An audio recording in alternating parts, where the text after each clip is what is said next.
So முடி உதிர்வதற்கு என்னென்ன காரணம், இதை எப்படி தடுக்கலாம் அப்படிங்கிறத பார்க்க போகிறோம். முடி உதிர்வதற்கு முக்கிய காரணம் நைட் டைம் ரொம்ப நேரம் முழிச்சிருக்கும் போது உடலில் கண்டிப்பாக உடல் உஷ்ணம் அதிகமாகும். உடல் அந்த உஷ்ணத்தினால முடி உதிர்வு ஏற்படும். சத்து குறைபாடுனா இருந்தாலும் முடி உதிர்வு ஏற்படும்.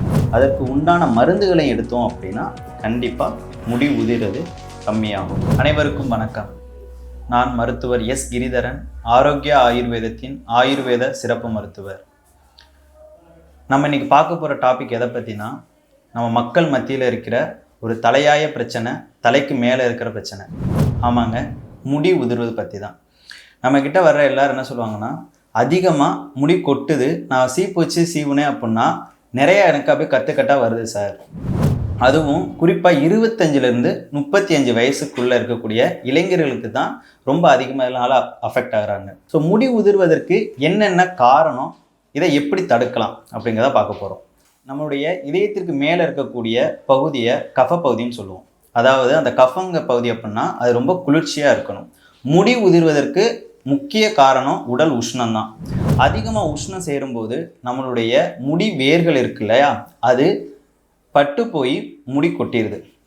ரொம்ப புரிகிற மாதிரி சொல்லணும்னா, ஒரு வயல் இருக்குது, வயலில் நல்லா தண்ணி இருக்கும்போது அதில் நாற்று நட்டு வச்சோம் அப்படின்னா அது கண்டிப்பாக நல்லா வளர்ந்து பயிராக வரும்.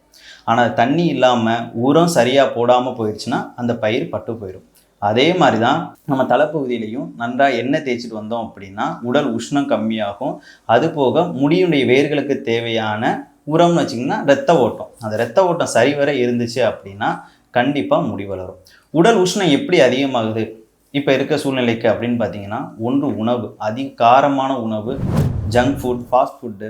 ஜங்க் ஃபுட்டில் பார்த்தீங்கன்னா உப்பினுடைய அளவு அதிகமாக இருக்கும். உப்பு அதிகமாக உடலில் சேர்ந்தது அப்படின்னா உஷ்ணமும் அதிகமாகும். இரண்டாவது உறக்கமின்மை. நைட் டைம் ரொம்ப நேரம் முழிச்சிருக்கும் போது உடலில் கண்டிப்பாக உடல் உஷ்ணம் அதிகமாகும். உடல் அந்த உஷ்ணத்தினால முடி உதிர்வு ஏற்படும். சில பேர் இருக்காங்க, நான் கரெக்ட் டைத்துக்கு சாப்பிடுவேன் சார், நான் எந்த ஃபுட்டும் மாற்றிக்கிறது இல்லை, கரெக்டாக தூங்கிடுவேன், ஆனாலும் எனக்கு முடி கொட்டுது. அது ஏன்? இரண்டாவது காரணம், உடலில் சத்து குறைபாடுனா இருந்தாலும் முடி உதிர்வு ஏற்படும். ஆயுர்வேதாவில் 7 தாதுக்கள் சொல்லியிருக்கு. நம்ம சாப்பிட்ற உணவு ரசதாதுன்னு சொல்லுவோம். அதுலேருந்து ரத்தம், மாம்சம், மேதம் சொல்லக்கூடிய கொழுப்பு, அடுத்து அஸ்தின்னு சொல்லக்கூடிய எலும்பு, அடுத்து மஜ்ஜா அதாவது எலும்பு மஜ்ஜை, அடுத்து சுக்கிரம், 7 தாதுவாக ஒன்றன் மீன் ஒன்றாக உருவாகும். இதில் 5வது தாது தான் அஸ்தி, அந்த எலும்பு உருவாகக்கூடியான சத்துக்கள் நம்ம சாப்பிட்ற சாப்பாட்டிலேருந்து கிடைக்கணும். அந்த எலும்பு உருவாகுதுங்களா, அந்த சத்துக்களில் மீதம் இருக்கிற சத்தில் தான் நம்மளுடைய நெகமும் முடியும் உருவாகும். அப்போது நெகமும் முடியும் கொட்டுது, இல்லை நெகத்தில் ஏதோ குறைபாடு, முடியில் ஏதோ உதிர்வு ஏற்படுது அப்படின்னா நம்மளுடைய எலும்பும் பாதிக்கப்பட்டிருக்கு, கால்சியம் சத்து கம்மியாக இருக்குன்னு அர்த்தம். அப்போது கால்சியம் சார்ந்த உணவுகளை எடுத்துகிட்டு வர்றதும் அதற்கு உண்டான மருந்துகளை எடுத்தோம் அப்படின்னா கண்டிப்பாக முடி உதிர்றது கம்மியாகும்.